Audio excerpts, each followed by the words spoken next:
You're born on Komodo Island, tucked away in a hole that feels more like a sauna with no exit.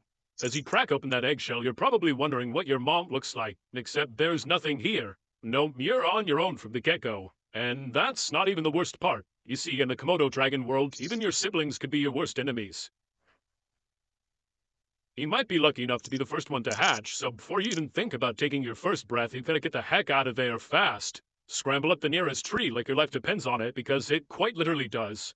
You're not just avoiding your siblings, you're dodging hungry adults who wouldn't mind a bite-sized snack like you.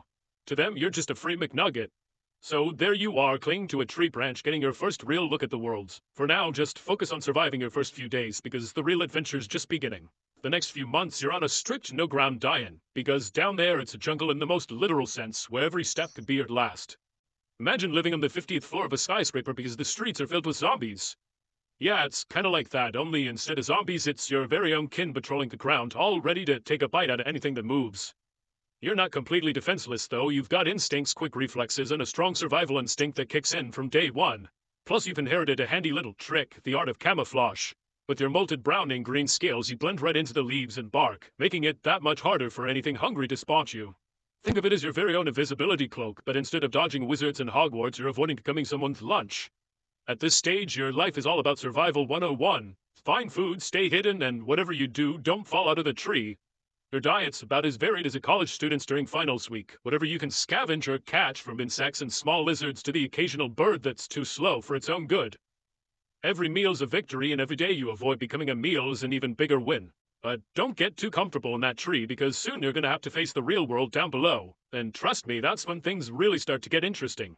You're no longer that helpless hatchling clinging to a branch for dear life. Now you're ready to start exploring the wild world of Komodo Island. Your first few steps on solid ground are like a toddler taking their first bobbly steps, except in your case, the stakes are a bit higher. Every rustle in the bushes could be a potential meal or a threat, and your senses are on high alert. It's basically hardcore Minecraft, but in real life. Now, in most animal worlds, this would be the part where Mom swoops in to show you the ropes, but as we've established, Komodo moms aren't exactly the nurturing type.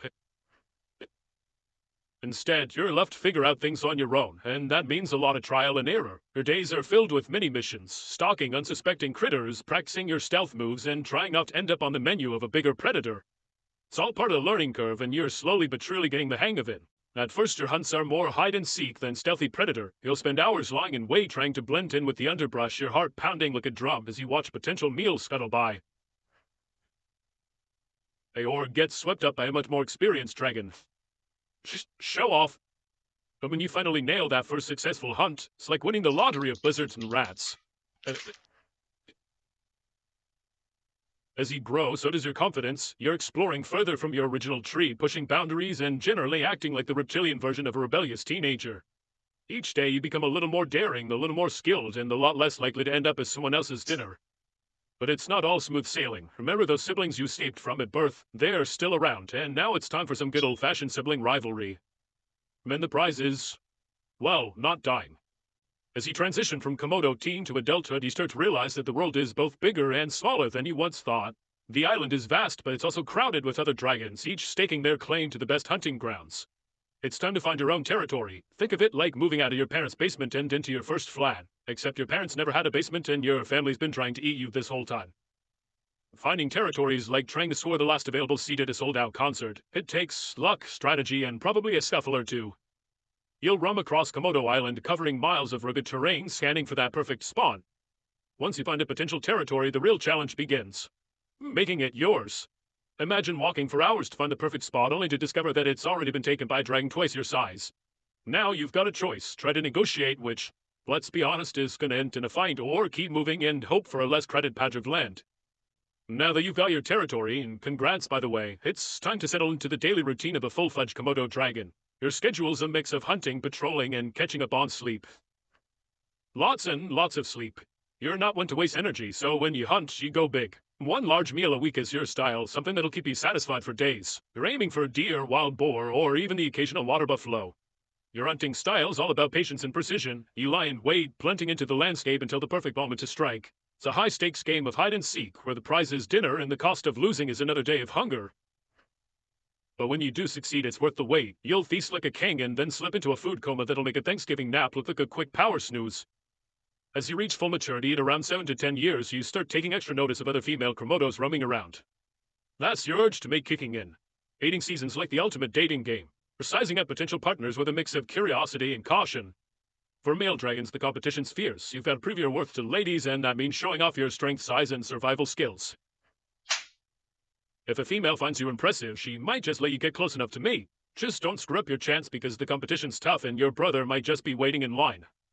Once you've successfully mated, your job isn't quite done. If you're a female, you lay your eggs in a carefully selected spot, burying them deep to protect them from predators. After that, it's back to a solitary life, leaving the next generation to fend for themselves just like you did. You've somehow made it past 10 years and all the way to 15. Congratulations. In the wild world of Komodo dragons, that's like reaching your 90s with all your teeth intact.